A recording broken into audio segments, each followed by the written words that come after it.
Modus komplotan mafia tanah. Belajar dari kasus yang dialami Nirina Zubir.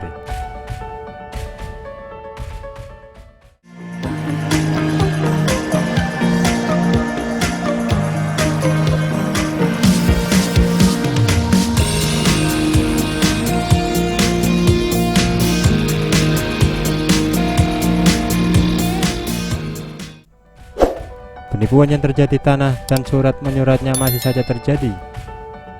Satu kasus yang sedang mengemuka mafia tanah yang merugikan artis Nirina Zubir dan keluarganya. Adapun tersangka dari kasus itu yaitu ex asisten rumah tangganya dan pejabat pembuat surat tersebut. Adapun kronologi peristiwa ini hingga terungkap menurut Nirina Zubir adalah saat ia menemukan sepucuk surat di tempat tidur mendiang ibunya. Dalam kertas itu terdapat tulisan Cut Indria Marzuki yang mempertanyakan kapan surat tanah yang diurus asisten rumah tangganya Riri Hasmita selesai diurus. Akibat peristiwa ini, Nirina mengaku keluarganya mengalami kerugian hingga 17 miliar rupiah. Menurut Nirina, awalnya mereka tak percaya jika sang asisten rumah tangga telah berbuat culas pada sang ibu. Berdasarkan kasus yang menimpa Nirina saat ini, mafia-mafia tanah tidak hanya sekedar memasukkan dokumen saja.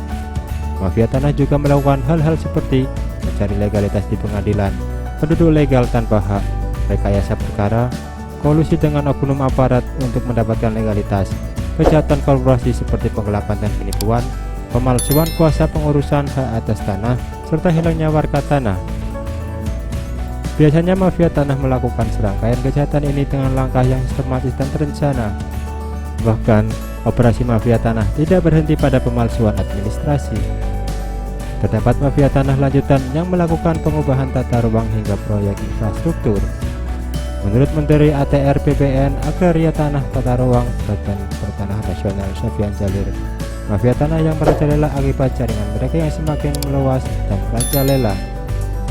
Oknum mafia tanah ini terjadi semua lini, maka ini yang sangat jadikan perhatian dari Presiden Jokowi sehingga mafia tanah tidak boleh lagi merajalela.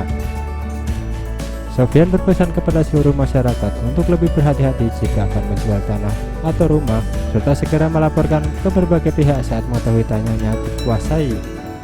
Hal tersebut dilakukan agar ruang gerak mafia tanah berkurang karena sudah menjadi perhatian publik. Modus mafia tanah ini bermacam-macam.